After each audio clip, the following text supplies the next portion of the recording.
Okay, guys, we're going to visit Ask Scruff. Now, this one's like sort of a personal message to Ruben. Little salute to you. And it's one of those ones where I've really got to think about it. My brain, I've been racking it for the last couple of days on this. Let me kind of show you.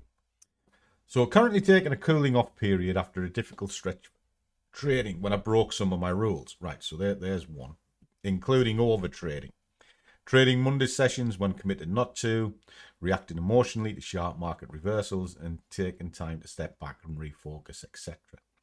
As you go through this problem, you want to ask, how do I personally deal with this? After bouncing back after a loss or a period where emotions got the better of you, and when it comes time to return the chart, what would you recommend focusing on the first few sessions?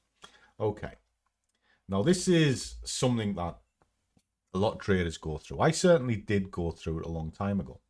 And I genuinely believe if you're going to survive in this game, you have to start stepping away from the charts as if it's a casino and a video game. Now, a lot of people treat it like that. They get so excited, they want to be in the charts all the time. And they genuinely believe that if you're in front of the screen for 12 hours or longer, you make more money.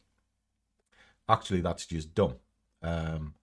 What you're doing is you are definitely over trading, which you're highlighting there, and it's very good that you can see that, because over trading is the #1 killer of accounts, the #1, because nobody can concentrate that long.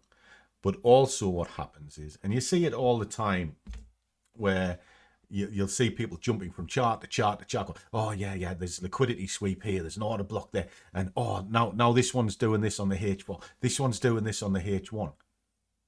There's no analysis in that at all. That's just speculation and video game and just wanting to play with the charts.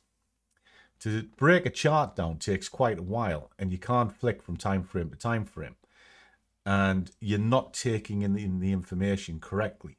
So you've got to step away from that excitement and actually just slow down. One product, 1 hour. That way you'll be fine. Just calm everything down. And what you'll find is trading becomes very peaceful.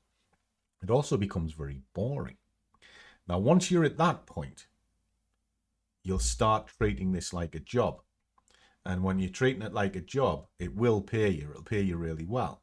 However, if you're starting to break your rule set because of excitement, there's no point carrying on in this game because it's not for you.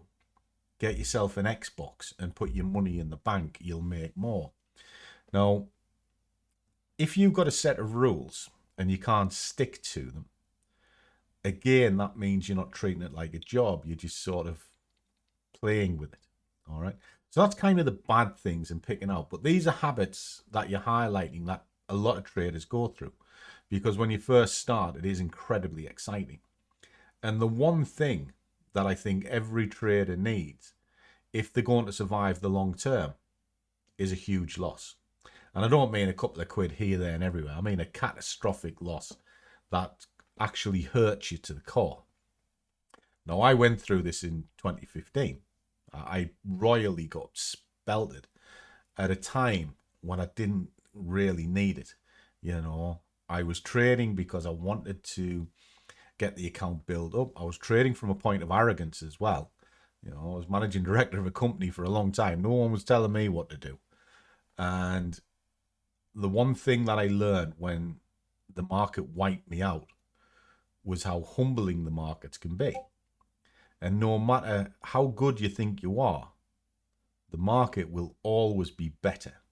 And not only will it chew you up, it won't even know you were there. It will have no conscience whatsoever.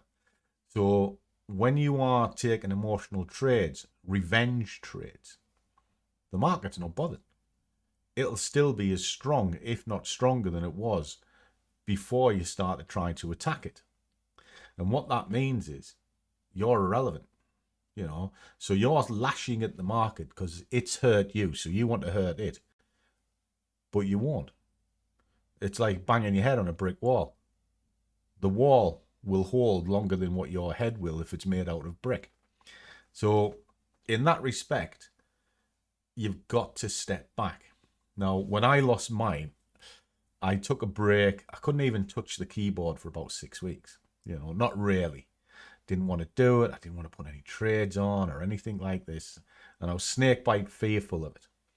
And it just seemed everything was wrong.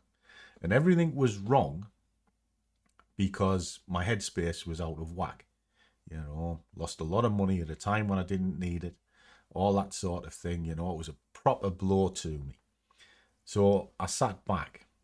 And a friend of mine, and I was talking, saying, that's it, I'm done. I'm not going to do this no more. And a friend of mine says, well, you must have done something right to build it in the first place, because I had a decent account built up. And I thought, oh, okay. So I went back to it, and I had a little post-it note with less is more. And I stuck it on the top of the screen. And what I decided to do was look at just singular products, drill it down into looking at one product and trade it maybe twice a day, and let that compound over time.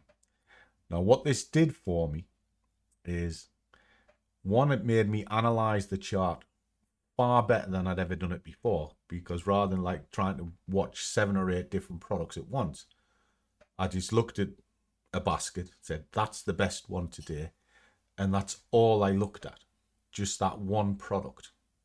Now then, when I looked at that one product, I only looked at it at the top of each hour. So top of each hour, I look at it and ask a simple question. Is it ready? Yes or no? If it's yes, I'll then ask another question. Can I afford it? Is it worth it, rather? And that means, am I going to get a decent amount for my investment? And if it's wrong, is it going to hurt me badly? And are the two going to balance each other out? So I ask those 2 questions. And if I can't answer yes to both of them, I'll leave it alone. And then I'll look at it again in the next hour. So that made me calm. And then I've watched other traders where they haven't learned any lessons. They still just trade any product, so they've got no concept of what's going on. And they're jumping from one to the other to the other. And they end up going round in circles. They go into what's called the treadmill of terror, where they'll try one strategy, works for a week or 2, has a loss, so they throw that in the bin. They try the next strategy, works for a week or 2, throw that in the bin. Where in reality, if you stuck to the same thing over and over, top of each hour, on a singular product that moves every day, and then be grateful for the money you get, you'll find you have money at the end of the month. And that's how I built my account. And I proved it this year with the small account doing the exact same thing. Singular products, do.